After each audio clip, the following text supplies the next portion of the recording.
আমাদের বাঙালিদের গর্বের আর ঐতিহ্যের রান্না এই ডাব চিংড়ি, যা এখনও মাটন পোলাওকে হার মানায়। কথা দিচ্ছি, তোমার প্রিয় গেস্টকে এই রান্নাটা যদি একবার খাওয়াও, সে তোমায় সারা জীবন মনে রাখবে। আমি এখানে ডাবের জল আর ডাবের শাঁস দুটোকে আলাদা করে রেখে দিয়েছি, আর সর্ষে পোস্ত আর কাঁচা লঙ্কা একসাথে বেটে নিয়েছি। এবার একটা বাটিতে নিয়েছি হালকা কুসুম গরম দুধ, যার মধ্যে আমি কোকোনাট মিল্ক পাউডার দিয়ে ভালোভাবে গুলে রেখেছি। এবার পালা হলো চিংড়ি মাছ ভাজার। আমি অবশ্যই সর্ষের তেলে নুন হলুদ মাখানো চিংড়ি মাছটাকে দিয়ে একটু ভেজে নেব। খুব বেশি কড়া করে চিংড়ি মাছটাকে ভাজতে হবে না, তাতে চিংড়ি মাছটা শক্ত হয়ে যায়। চিংড়ি মাছ ভাজা হয়ে গেছে। এবার আমি ওর মধ্যে নিয়েছি একটু সর্ষের তেল, আর তাতে দিয়ে দিয়েছি সর্ষে পোস্ত আর কাঁচা লঙ্কার পেস্টটা।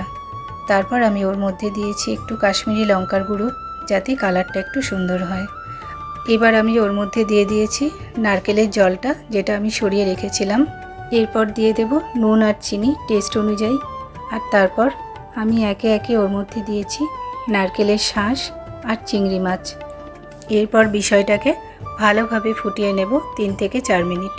তারপর নামানোর আগে আমি দেব কোকোনাট মিল্ক পাউডারের সেই লিকুইডটা। ওটা দেওয়ার পর আমি আরও 2 মিনিট একটু ভালো করে ফুটিয়ে নেব, আর গ্যাস অফ করে দেব। এরপর তুমি এটাকে ডাবের মধ্যে ভরেই সার্ভ করো বা সার্ভিং বলে, কথা দিচ্ছি এর প্রেমে মাতোয়ারা তুমি হবেই। তাই তোমরাও বানাও আর তোমাদের ভালোবাসার মানুষকে খাওয়াও।